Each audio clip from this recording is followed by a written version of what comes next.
Today I'll be reviewing a brand new 2023 Honda Pilot. Now the Pilot has been redesigned and enters its 4th generation, and this Pilot is now bigger, more powerful, has a lot more features, and a lot of little things that Honda changed with this 4th generation to make it better than the 3rd generation.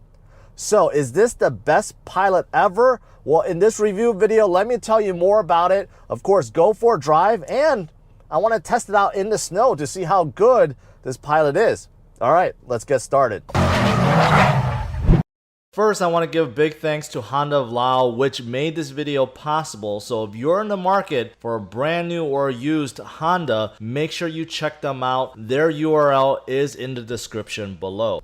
Let's start out with the outside, with the exterior, because with this new generation, finally the Pilot goes back to the previous Pilots where it now looks more like an SUV, like a boxy, masculine SUV, very different than the last generation. So you could tell the nose have been flattened out, the grille is much bigger and bolder. You know, the Honda emblem is now more noticeable, and all the panels and everything about this Pilot is now more edgy and chiseled and boxy. So I'm a big fan of this new look. I think many people will like the Pilot now that it doesn't look like a minivan. Now, in addition to this new look, the Pilot is now riding on a new platform, which is longer in overall size. The wheelbase has also been stretched. It's a little bit taller, a little bit wider, and that means you get more room on the inside.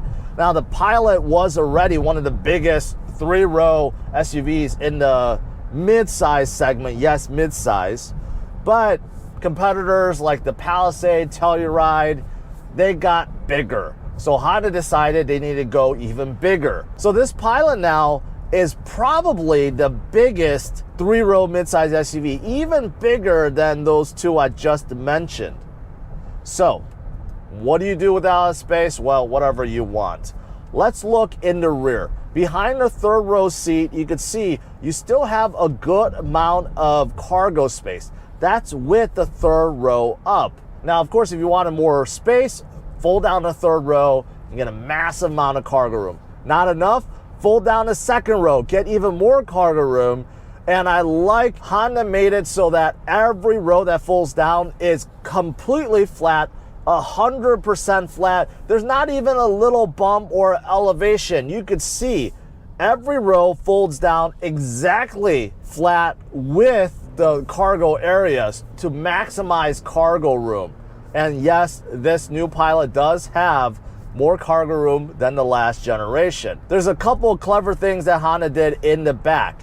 First of all, if you fold open the bottom cover, you could see there's a big size trunk underneath, and you could put everything under there. It's way bigger than the previous one, but you can put your groceries or whatever, but there's also another use for it. I'll get to that in a little bit. On the side, you do see a 12V outlet, and there's additional button for your power lift gate. The beauty of that button is once you press it, you'll hear a ring, right? But the power lift gate doesn't move. It doesn't close until you get out of the way. So there's actually 2 buttons to close the power lift gate. That is a cool feature, especially for kids that can't reach above. Now, moving to 2nd row, let me show you something special that you're not going to see in any other midsize SUV out there. So at first glance, the seats, of course, inside this Touring is leather, and they have a different design, much better looking design than the last generation. But this is why it's different. At first glance, you think, okay, this is a bench row, right? No captain chairs. That's not the case. The middle seat can be removed. First of all, if you wanted to use it as an armrest or as a place for your drinks, you can. Just simply fold it down. It's nice, big, right? But you could also remove the whole section. Yes, you can remove the whole middle section, just like the Honda Odyssey, and you can even store it in the back. Remember that trunk space I showed you? Yes, you could put the middle seat in the trunk space and still not affect your cargo room at all because it's just underneath the cover, right? And once you remove that middle seat, you'll see now you have a captain chair set up. So now with a spare seat, you could choose if you wanted to haul 6, 7, or even 8 passengers.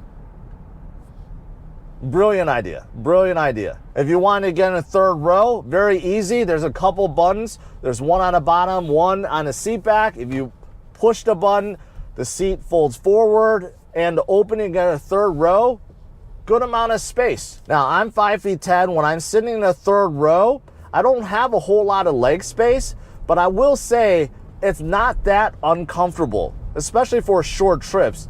The seat is actually pretty high off the ground.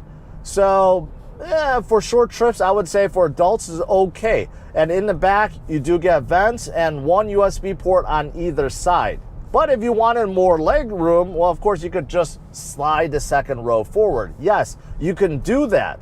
Not a whole lot of midsize SUVs allow you to do that for some reason, but with the new Pilot, you can. So in the second row, you can see I have plenty of leg room, especially when I have the seat all the way back, a good 6 to 8 inches. And as for headroom, I have a good amount in the second row and the third row. This Pilot is a big SUV. And of course, up front, plenty big too. Look at how much headroom, shoulder room, hip room. This feels almost like a full-size SUV, just not as high off the ground. Now, what about the drive? Well, Honda improved the drive in many, many ways. First of all, there's a brand new powertrain. There's a brand new engine, 3.5 liter V6, still naturally aspirated, but it gets a bump, 5 more horsepower than last generation. But more importantly, this engine has now made it to a brand new 10-speed automatic. Now, I have tested many 10 speeds before. In my opinion, this 10 speed is probably among the top that I've ever tested. Honda did a marvelous job with this 10 speed. First of all, there's a big noticeable difference, a huge noticeable difference with the throttle feel and the first gear. The first gear in the third generation was very long. It just took a while before the Pilot actually registered anything and started moving. The pedal itself felt mushy also. With the new one, the pedal distance, the travel is definitely shortened. It has a less mushy feel, and plus just you get input much faster. It's one of those things, it's really hard to notice until you go for a drive. It is very, very noticeable. And in a little bit, I'll test out 0 to 60. I don't think in terms of acceleration, this Honda Pilot has improved much. The past Pilot, the 0 to 60, about 6.5 seconds. And this one I expect to be more of the same. But overall drive, I do feel like improved. In addition to the new powertrain, I could definitely tell this Pilot is a lot more quiet. Most of the wind noise, road noise, just overall cabin noise are gone. It's very quiet in here now. So now this is more up to par with the others in this class. So that's fantastic. You can even tell in some places. For example, under the hood, when I was filming the engine, you could see on the hood itself, there's a big insulation piece right there. You can just tell this Pilot is better insulated. Even when you open the door, you know that thump sound when you close the door? It just sounds better. It sounds like there's more insulation, there's more trim around the doors.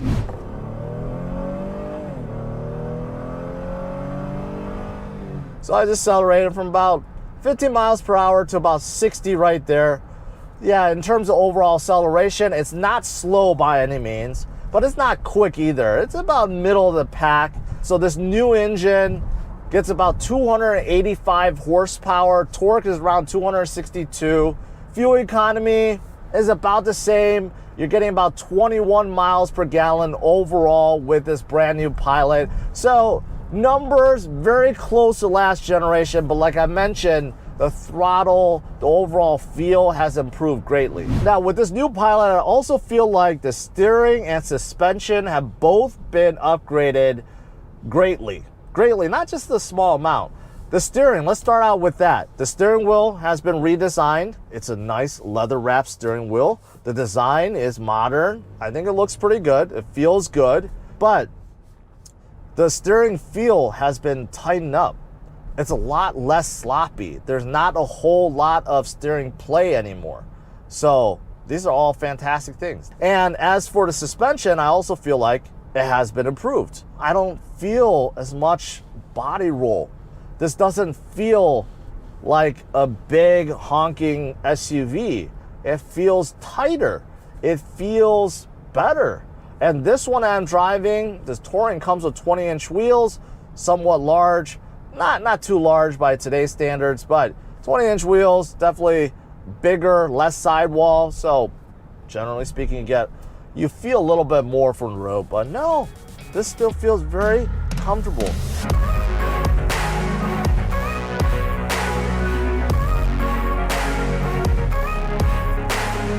What about features? Well, of course, this is a new generation, so you get new features. The infotainment system has been upgraded. Now you either get a 9-inch screen or a 7-inch screen, so that's improvement over the last generation, although only the Sport Edition, which is the base trim, gets a 7-inch screen. So even if you go with the EXL, anything above the EXL, you're getting a 9-inch screen. And the screen is bigger, and it pops out from the dash, right? It's easier to touch now because it's closer to your fingers. And you know, the screen has just been improved. It looks better, it's smoother, right? But in terms of the button layout, still looks the same. And I think that's okay because the interface is quite easy to understand. Big buttons, you scroll left and right? And this Pilot becomes a lot more configurable, a lot more than last generation. There's just a lot more menu settings that allow you to configure various different things.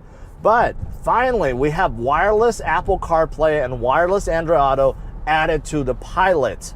That's something that's pretty standard these days, and now you get it with a brand new Pilot, and you still get hotspot capability and many other things. The gauge cluster now has also been upgraded, although this is the same one that you'll find inside almost every Honda, including the Accord, the new CR-V, the HR-V, right? You're getting half screen and half digital cluster. So the right side, the speedometer is analog, but the left side is digital. And it's really hard to notice, but you can scroll through a variety of things like your music, your navigation, your trip computer. If you're toggling through different modes, driving modes, right? They all show up on the right side, including a digital speedometer, and then your fuel and all that good stuff. It's all on the left side. Now, I wish this was 100% digital, right? But this gets the job done, and I do think this looks a lot better than the last one from the last generation. Other things that you get, panoramic sunroof. Hey, that's new for the Honda Pilot. So yes, you can get the Honda Pilot with the panoramic sunroof. Other things like wireless charger, tri-zone climate control, memory seats, a Bose sound system with 12 speakers, standard features inside this Touring. In fact, most of these features are standard in all the trims besides the Sport Edition. Now, I did mention that this Touring comes with leather seats, and yes, they do look a lot better. The design just looks more modern. But I could tell you with 100% certainty that these seats are much better than the last generation. They just feel a lot more comfortable in every row. In the second row, big noticeable difference. They're not hard anymore like the second row. They're actually quite soft. And the same thing with the third row, but especially up front, these seats have improved drastically. The bottom cushion feels like you're sitting on a sofa almost.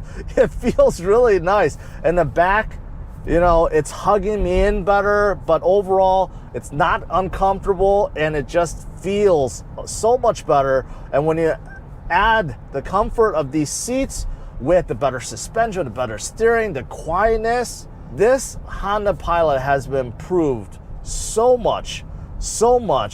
It's very, very impressive. And as for the interior, big upgrade. Yes, it does look different, and I'm really glad Honda didn't give it the same hex grille that They stuck in the new CR-V and the Civic and the HR-V, like every single model. I'm glad this is different. It's more elegant. I like the fact that there's a little shelf now. There's a little shelf in the dash, but everywhere that you feel, nice leather, soft leather, and it just, there's an elegance to it. I'm a big fan of this interior. And also I noticed something really cool. The seat back behind the first row, first of all, if you feel it, whatever material Honda used feels fantastic. But there's a little pouch for your phone. So your kids or rear passengers, they can stick their phone inside that little pouch. I haven't seen any other manufacturer do that before. So I'm in this empty parking lot, and yeah, there's a good amount of snow, some hills, a little bit of a trail. So I'm just gonna tackle some of this with you guys. Test out how good the all-wheel drive system is with this brand new Pilot. Honda have said with this new all-wheel drive system, it's better. It could divert torque better, front to back, side to side. It does it quicker. So overall, it should just be more capable wherever you go. Yeah, like right now, I'm sitting probably like 3 inches of snow. The Pilot is stopped, and let's see how easy it is to get out.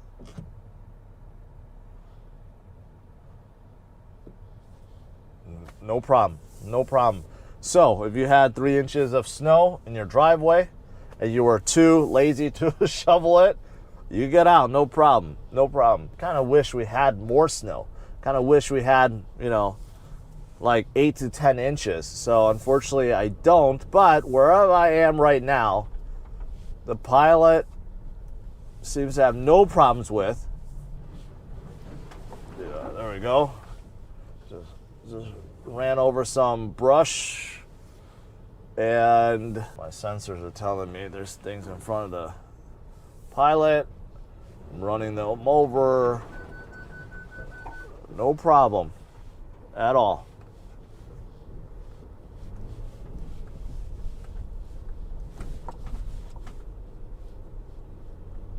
It's all good. Yep, no problem. Man, I'm giving it some gas. The all-wheel drive system is keeping me straight. I'm trying to do some donuts right now, and I cannot. It's not slipping at all. It's not.